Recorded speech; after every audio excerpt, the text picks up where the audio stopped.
Welcome to the Long-Term Care Chronicles podcast.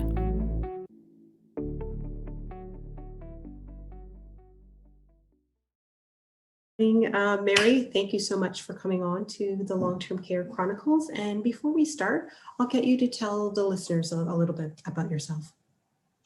So my name is Mary Nichols. I am retired from city government, and I have a mother in a long-term care facility. She is in a nursing facility. In Texas, we have various kinds, like most states. We have nursing facilities, assisted living, we have home health care facilities, we have intermediate care facilities. There are lots of different types of group homes. So, but my mother is in a nursing home. She is wholly and completely incapacitated. She cannot speak, she cannot swallow, she cannot make eye contact, she cannot move her own arms or legs, she can't even turn her own head. My mother is fully and completely dependent on those people who care for her in her facility. When the facilities were closed March 13th of 2020, I was no longer able to go in there and look after her day after day, do her laundry, make sure she has moisturizer on her mouth, moisturize her face, check for pressure sores, clean underneath her constricted fingers, do her laundry and all those things that I did before. So I was kind of panicked. But like everyone else, I thought it would just take a couple of weeks for them to figure it out. And then we would get some sort of direction about how we would be entering facilities. 2 weeks passed, 3 weeks passed, 4 weeks passed. And then I really started panicking. I started calling my representatives, and I called the facility, and I started looking for people who could give me answers, and nobody had any. So it was June when I finally started a petition online, and then started looking on social media for other people who felt like I did. And that's kind of how we got together. I found some people like me who thought like me, and we got together. And then I found Mary Daniel on Facebook, who had started Caregives4Compromise on July the 9th. She encouraged individual states to start state groups. Another lady had actually started a Texas page, and I joined the page, and we talked, and I said, this is not working. People couldn't interact. We couldn't post resources. So I suggested starting a group, and she really did not have the time or the ability to commit to something that big. So I started the group on July the 12th. The page eventually went away because it just really was not something that provided resources. It was just more of a, pages on Facebook really don't allow for a lot of interaction. So Mary started Caregivers4Compromise on the 12th. I started our group, or she started on the 9th. I started our group on the 12th. And then when other states were slow to start their groups, she went ahead and started a group for all the remaining states. Wow. So Mary Daniel actually started the Caregivers4Compromise groups for most of the states. She didn't start Texas. I did start Texas, and I do run Texas, but that girl built an empire. She built an advocacy empire. And I followed in her tailwinds, and that's kind of how Texas Caregivers4Compromise got started. It did not take long. We started the group on July the 12th. By August the 7th, we were having a rally on the steps of the Capitol. Well, at the gate of the Capitol, because the Capitol was shut down. But it did not take long for people to rally to our cause and agree that we needed safe and reasonable visitation in long-term care facilities. We never asked for them to throw the doors wide open, but we did ask for safe and reasonable visitation. Wow, that's just amazing, because I take it, the main purpose of your group is primarily just for advocating and to be able to find a safe way to come back into the facilities for your loved ones. And I know that Mary Daniel was on the Long-Term Care Chronicles as well, detailing her story and what she has done. And she's just an amazing advocate extremely so. But I'll let you just go through in terms of the advocacy for your group.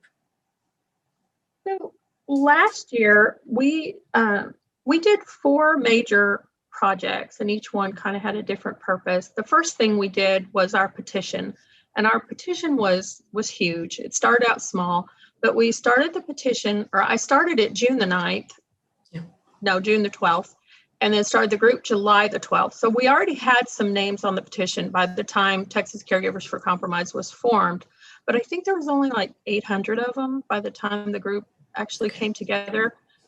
By the time we actually had essential caregivers, which is what we asked for in the petition, by the time Texas actually put essential caregivers in place on September the 24th, we had over 25,000 signatures.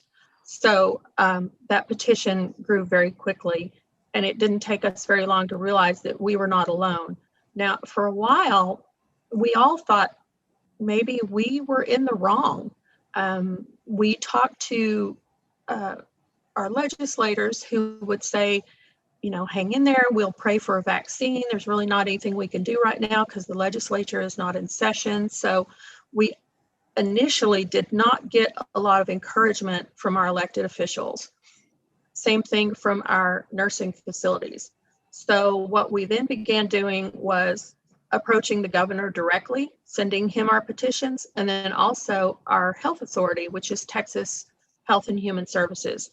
So we sent the governor a petition every single week. We printed a copy of the petition, and every single week we sent the petition to Texas Health and Human Services. So we mailed it out every single week to each of those people, progressively larger each week. Printed it, sent it to them, printed off a cross section of the comments that people had left, like, I haven't seen my mother in 90 days and now she's gone and I'll never see her again. Those kinds of comments that we wanted them to see the human side of this, because all we had heard up until then was a very scientific and clinical approach to containing the disease in long-term care facilities. And we really felt like our loved ones were being looked at as statistics and numbers and rolling averages.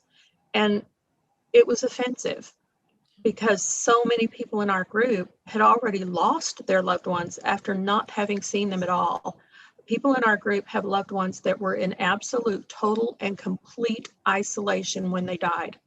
They died never understanding where their family went, why they were alone.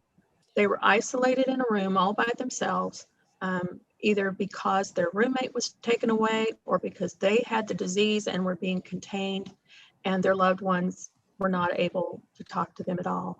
And one of the hardest things about this was how readily accepted people thought electronic communication would be in long-term care facilities, when in fact, so many of our residents are incapable of understanding, even if someone else operates the tablet or the phone for them, they are not cognitively able to understand what they're looking at. I know before my mom became totally incapacitated, the tablet was just white noise to her.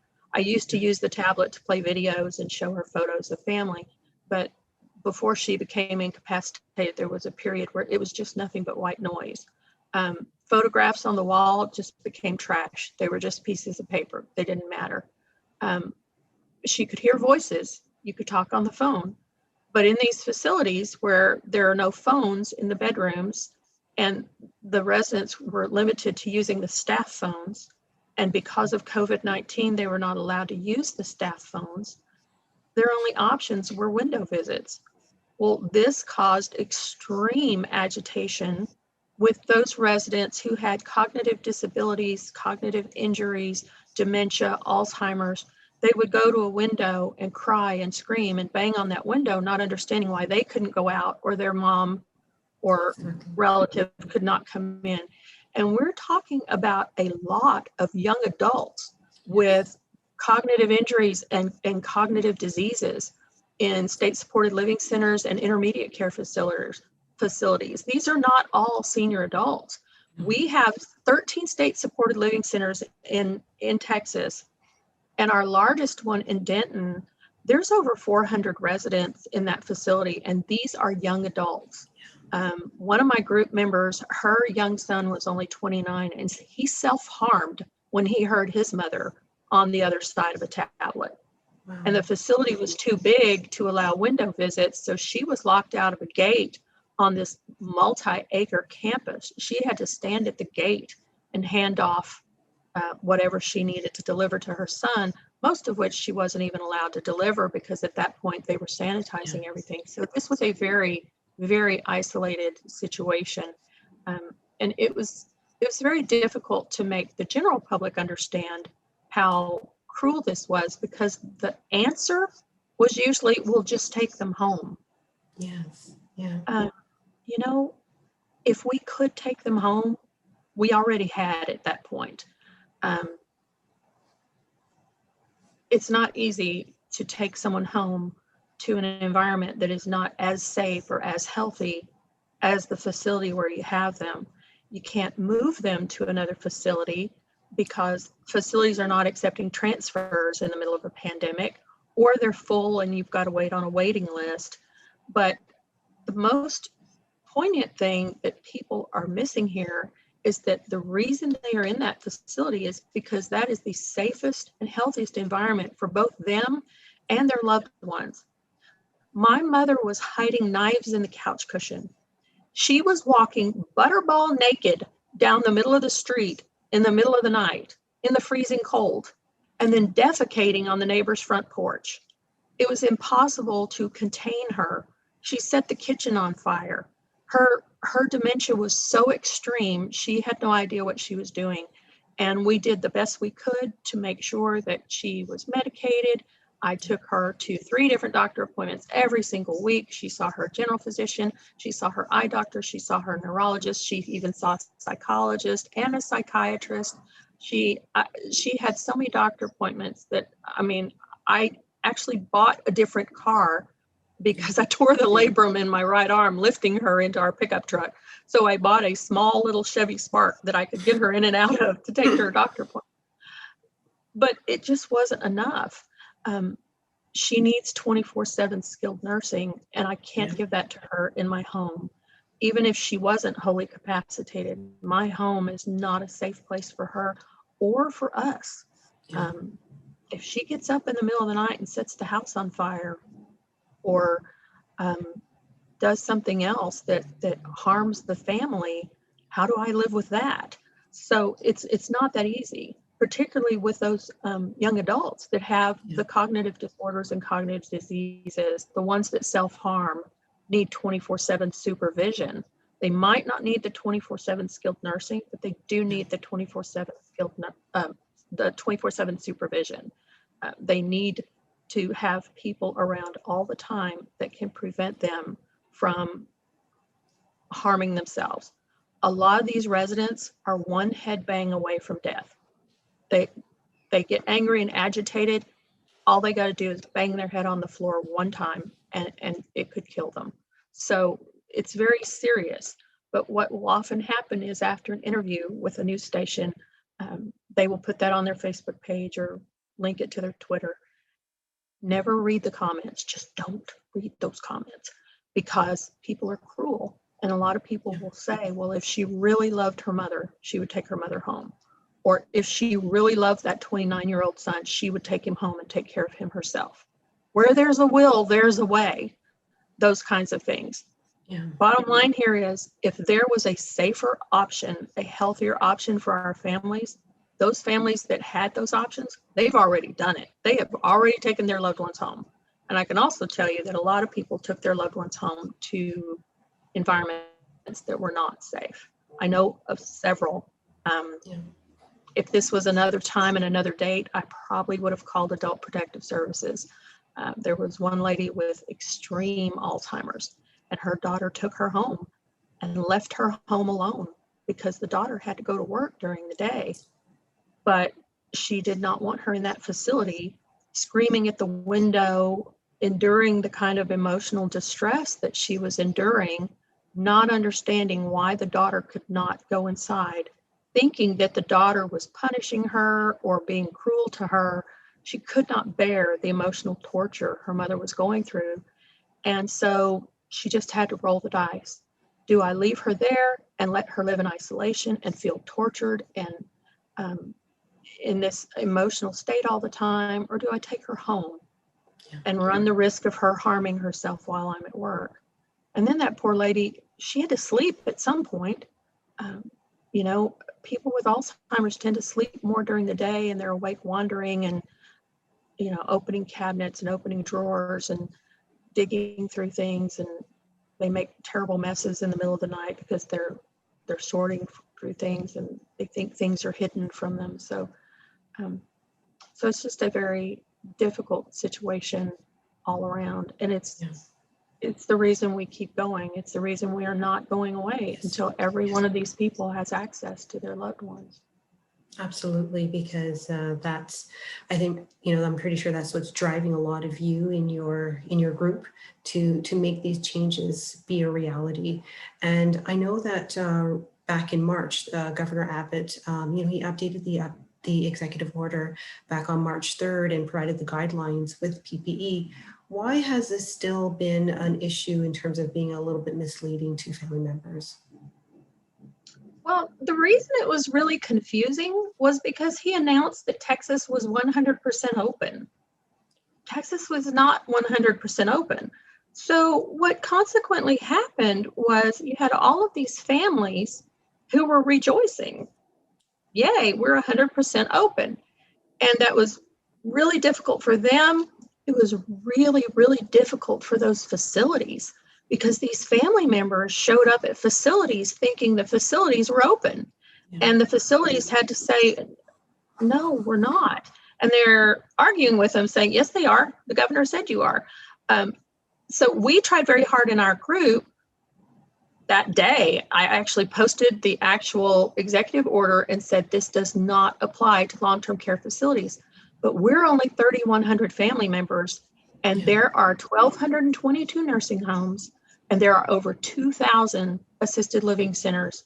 So we have well over 120,000 people living in long-term care facilities in Texas. I think it's actually 130,000, but I'm not sure. So I always say 120. But I don't have access to 120,000 people to tell them. I only have access to 3,100. So imagine all those other people who thought they now had access to their loved ones in long-term care facilities. So it was very confusing, and it caused a lot of grief for our long-term care facilities and for our health authority here in Texas. We had to clear up that miscommunication. If you go to his website right now, the governor's website, the headline that is pinned to the top is his executive order, and it does say Texas is now open 100%. So even today, that March 3rd executive order is his leading story, and it is 100% if long-term care residents don't count. And that's how we have felt since March 13th of 2020, like they don't count. Like the solution to keeping them safe is just locking everyone out except the staff and putting them over in a little bubble off to one side, and we'll get to them later. They just weren't a high priority. We will get to them later, where in my opinion, that should have been a first priority. We know this is where the disease is coming in. Let's address this right now. But nobody actually understood that isolation kills too. And that's the main point of our group. We are not at all saying that COVID-19 is not the crisis that it is. I wish I could count on both hands how many people I know personally who have died from COVID-19. I am sick of it. And it is not just senior adults. The senior adults I know of who died of COVID-19 was because staff members brought that disease in. We were locked out. Long-term care facilities locked families out. We could not have possibly brought that in. But we were really anticipating in that first 2-3 weeks that there would be some kind of a plan at that point. One family member per resident can come in if they're wearing a hazmat suit, or if we spray them down with Lysol. I don't know, something. It was a new disease. Who knew? Shave me bald headed. I don't know, something. But we got nothing. It was radio silence. And there was no communication to families from most of those facilities. They didn't communicate with us at all. We just left voicemail after voicemail after voicemail.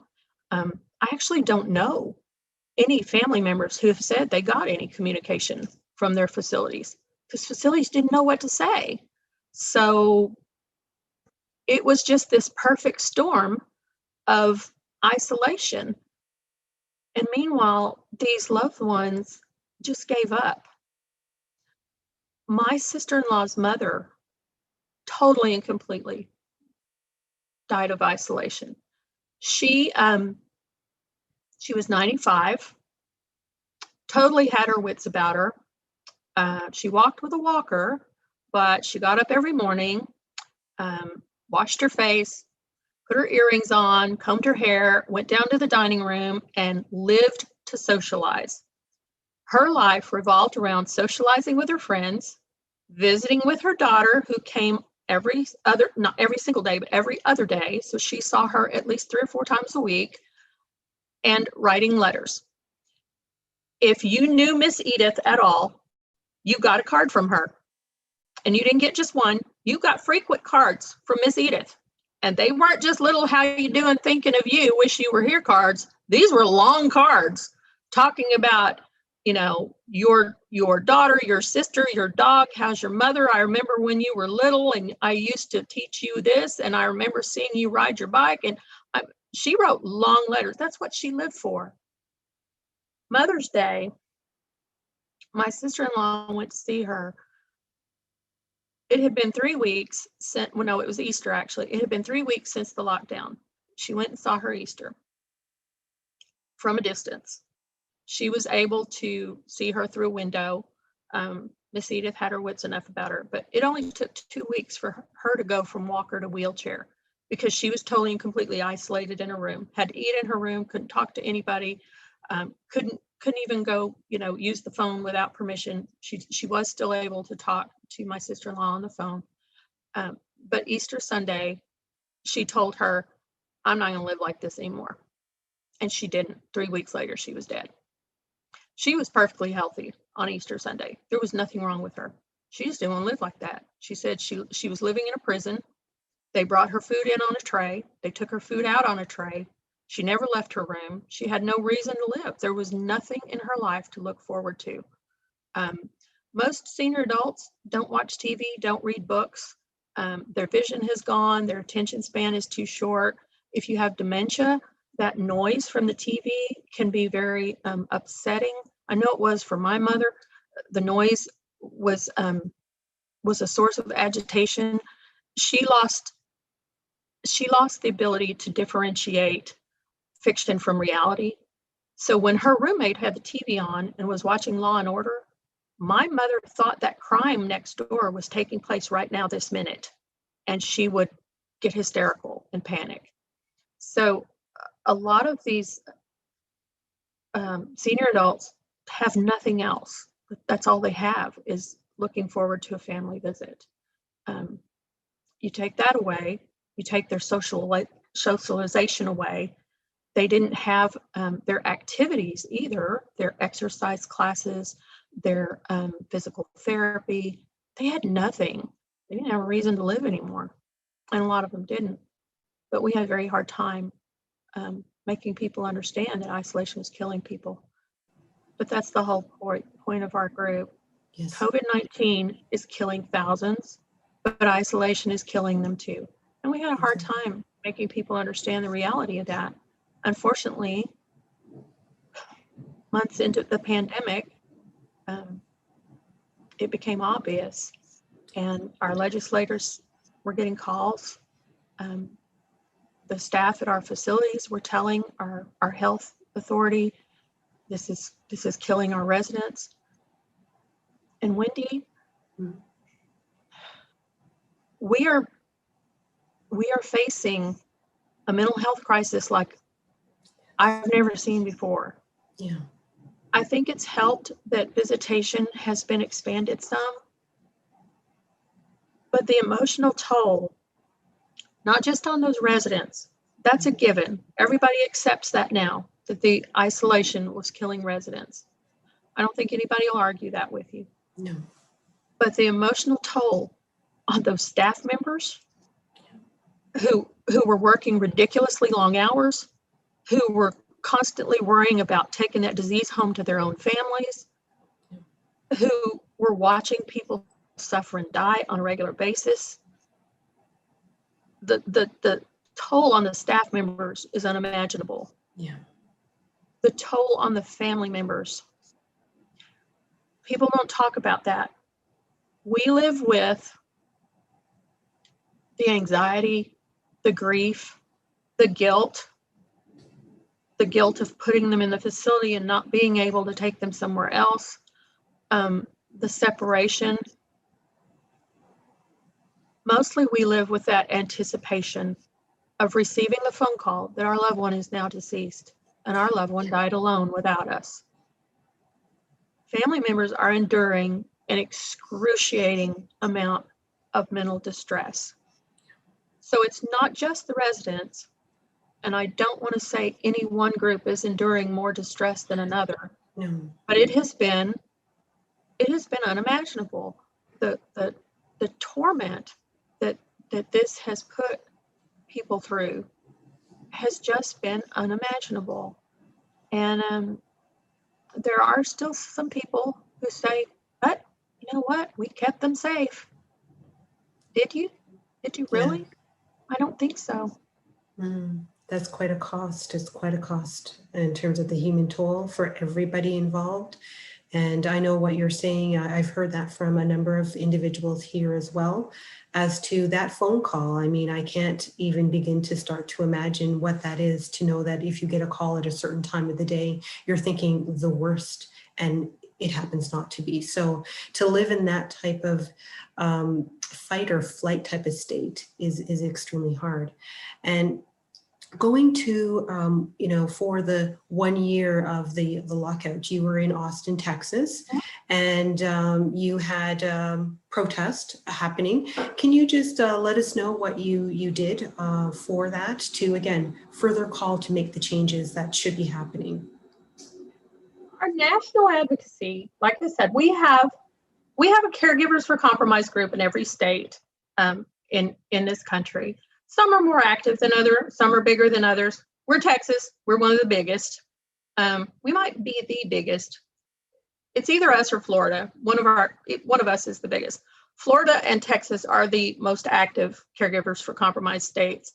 But the coalition of states got together and we're doing some anniversary pushes to remind our legislators statewide that facilities were still closed, that it had been a year, the suffering was ongoing. Please don't forget them. And so there was a lot of that going on nationwide. Here in Texas, there was no need for us to petition, because we did that back in August. There was no need for us to protest. We did that back in August, but mostly because we have our legislators' attention. Last fall, we got our legislators' attention. We sent out books with our essential caregiver proposal, and they did listen to us. They called me, they spoke to me, they walked through it with me. Texas Health and Human Services, when they adopted our essential caregiver program, used a lot of what was in our own proposal. So our group has been effective in communicating with our governor's office called me, so we've communicated with them, we've communicated with our legislators, we've communicated with Health and Human Services. So there's really no need for us to protest and say, listen to us, because they were listening to us. At the same time, it had been a year, and we did need to make sure people realized we were not going away, that the guidelines in place worked when they worked, but those facilities who did not understand the guidelines, misunderstood the guidelines, or simply chose not to follow them, were still preventing residents from having access to their loved ones, and those people were still alone. And we needed to make sure that our legislature knew that we were not going away. So we had already done our traveling signs, the sign behind me.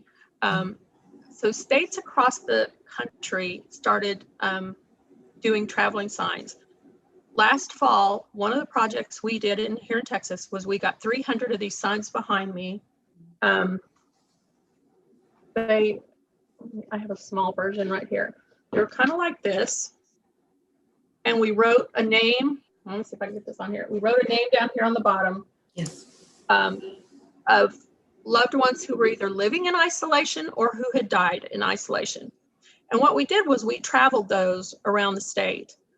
We would leave them in one location for a few days, and then we would meet up with another group member and we put them in another location for a few days, and we actually traveled those around Texas. Texas is a big state. That was a big ordeal. When I first threw that idea out, had no idea if it was going to work or not. I just threw it out and said, hey guys, I got a crazy idea. What do you think?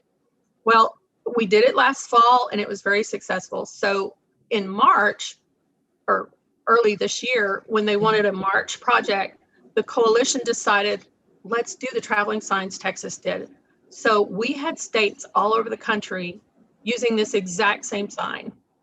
And some of them traveled them. Some of them just left them in one location. Some of them used them as petition signs when they held their protests at their capitals or wherever.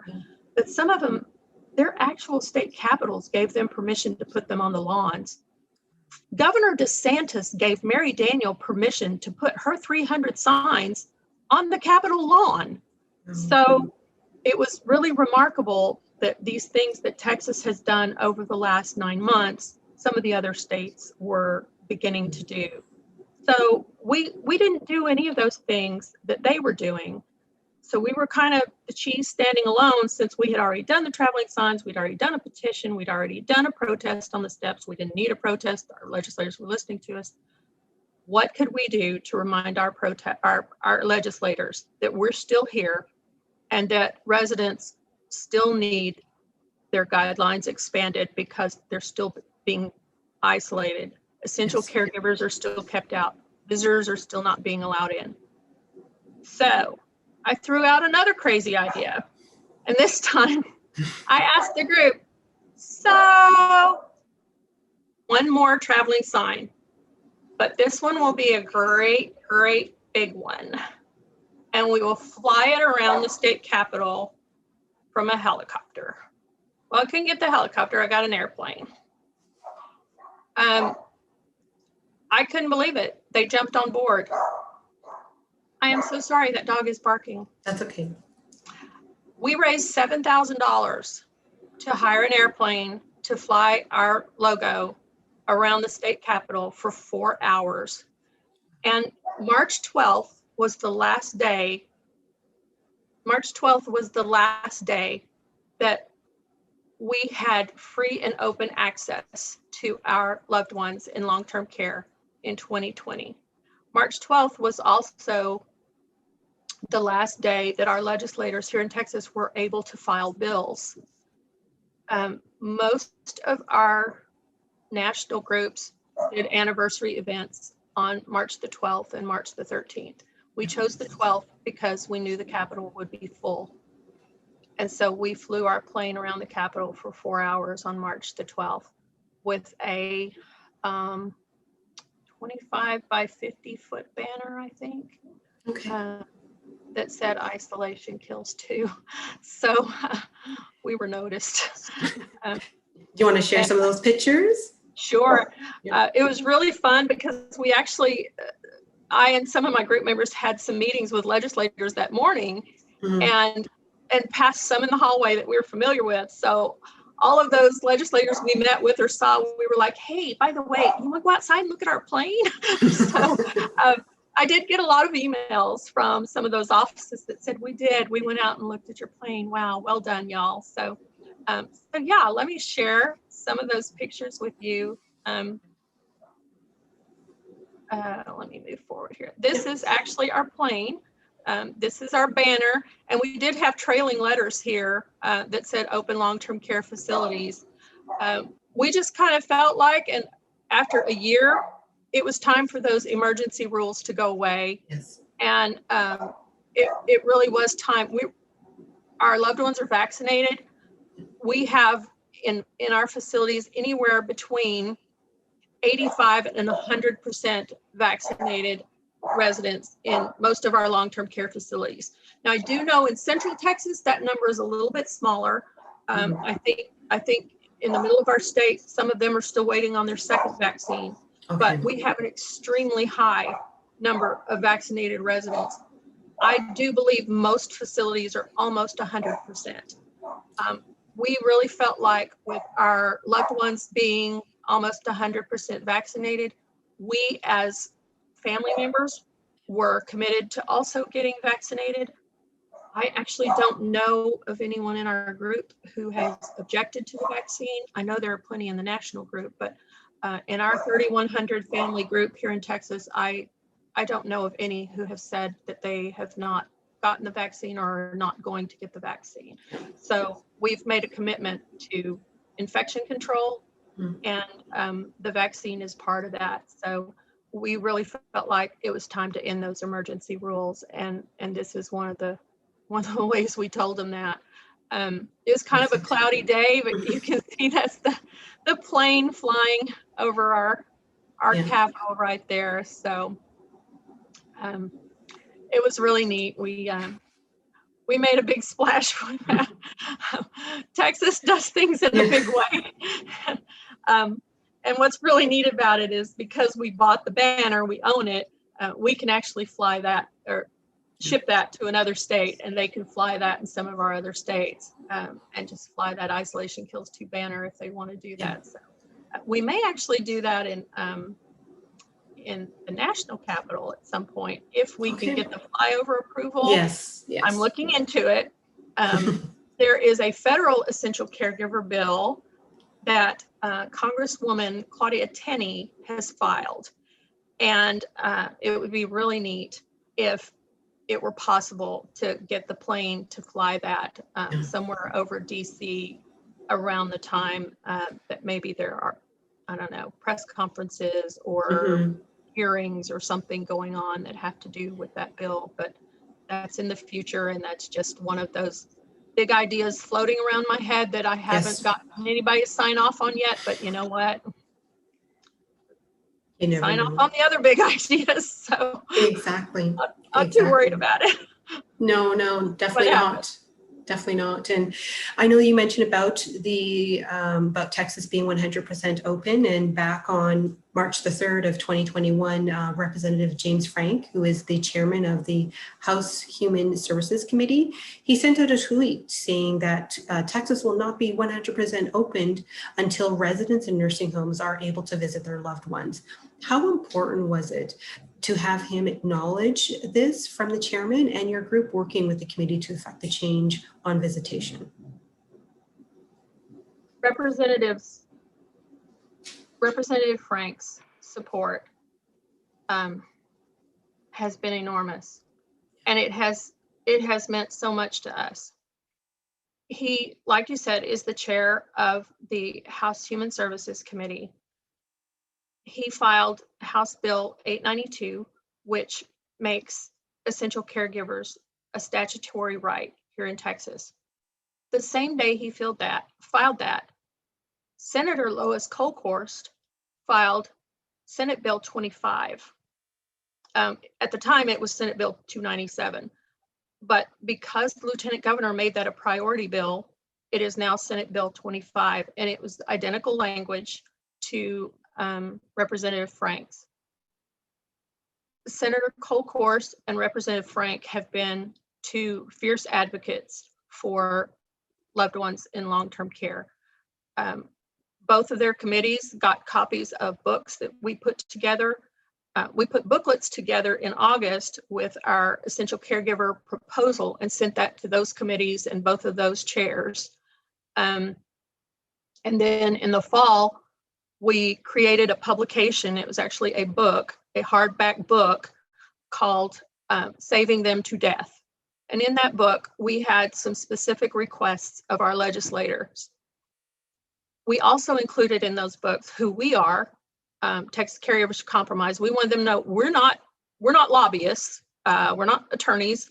We are just families who came together because we were dealing with this unimaginable burden, and we're not paying anybody anything. We're doing all this on our own. We haven't hired any lobbyists. We are just families, and we wanted to make sure that they understood who we were, and that we're just constituents. We're just residents here in Texas.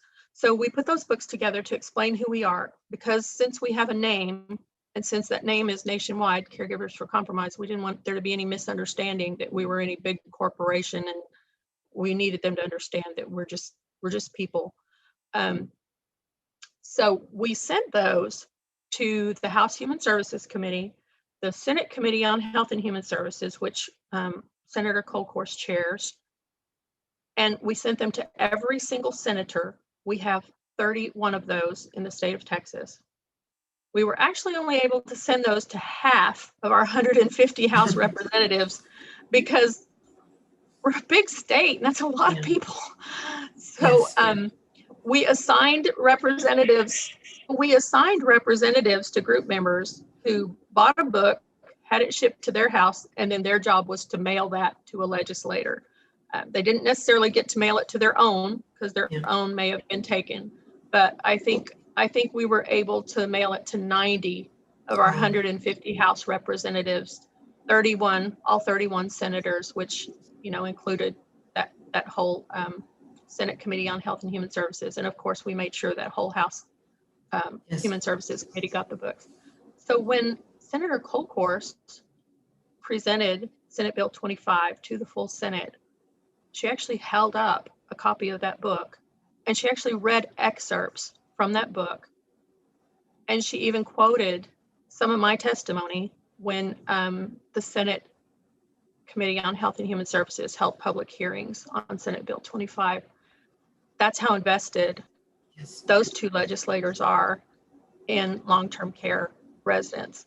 It has meant everything to us to have legislators that invested in our cause. On top of that, each of them also filed a joint resolution. There is a House joint resolution and a Senate joint resolution. The Senate joint resolution actually has already made it through the Senate and is on its way to the House, calling for a constitutional amendment in the state of Texas. It will put this in front of the voters so the voters can decide if essential caregivers should be a constitutional right for residents in long-term care facilities.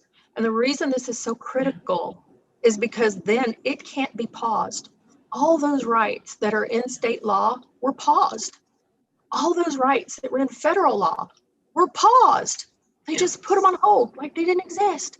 We're just going to push the pause button like it's a video game, and we'll come back to that later.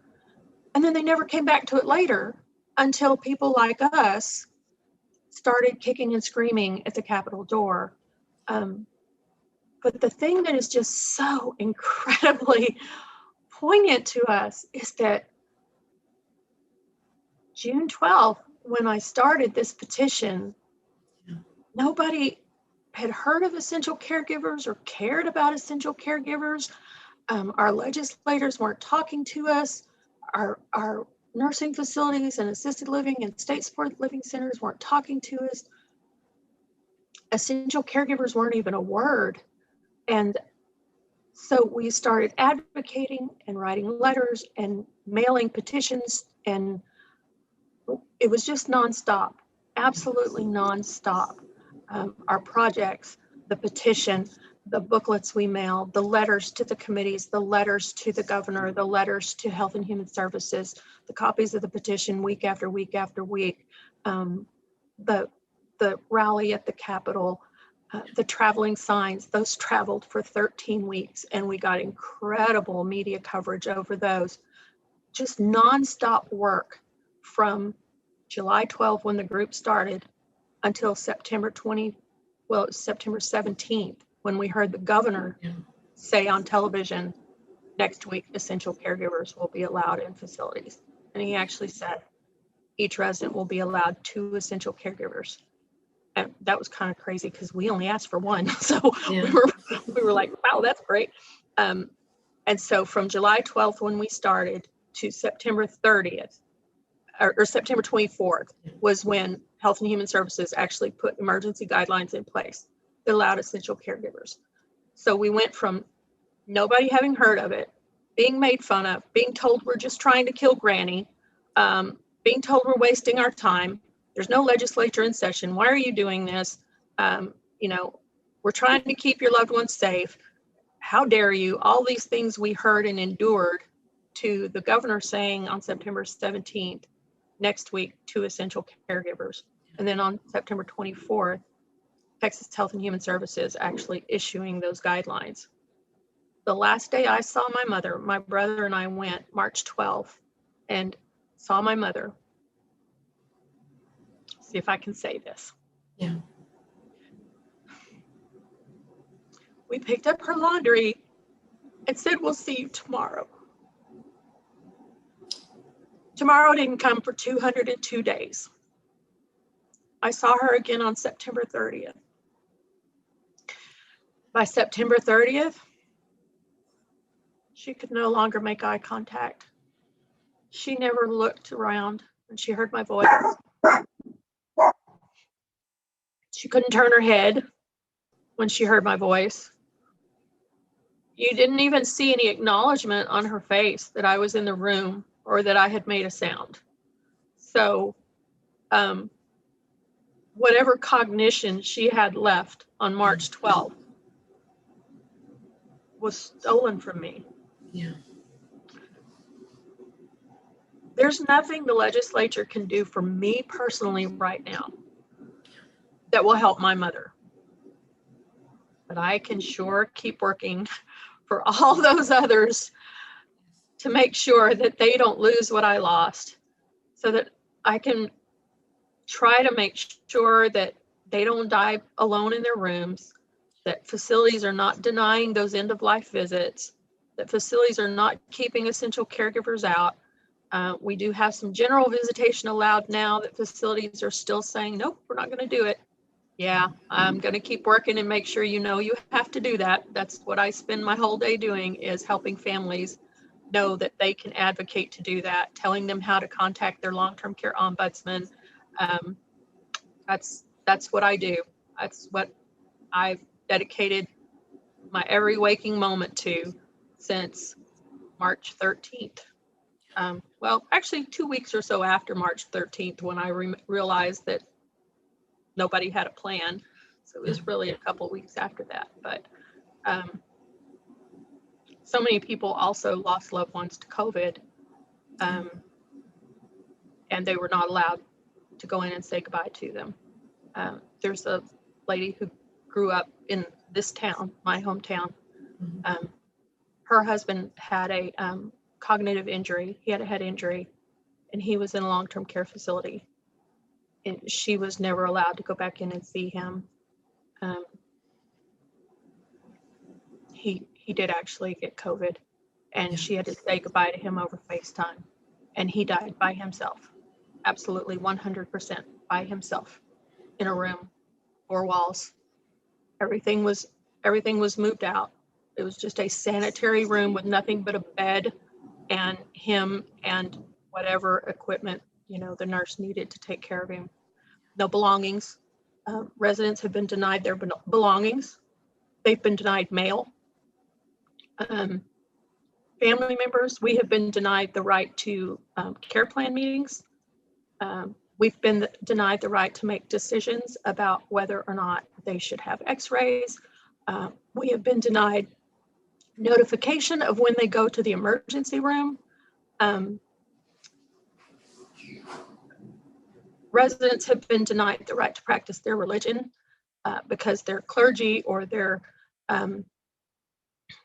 priest, or whether they were, Jewish or Buddhist or whatever they were, all of that was taken away from them because the access to those people who helped either provide their last rites or provide those special religious services that they were so dependent on, and which were such a core part of their life and their belief system, those were taken away from them. We had some devout Muslim residents who were not allowed to get on the floor and do their prayers.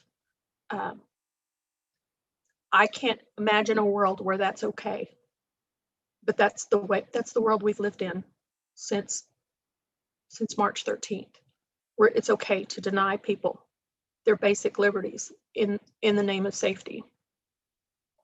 I'm not okay with that. And I think this is such an extremely dangerous precedent. Can you imagine? And next week, you'll listen to part 2 of the continuation of this conversation. So please join us next week in listening to Mary Nichols. Thank you.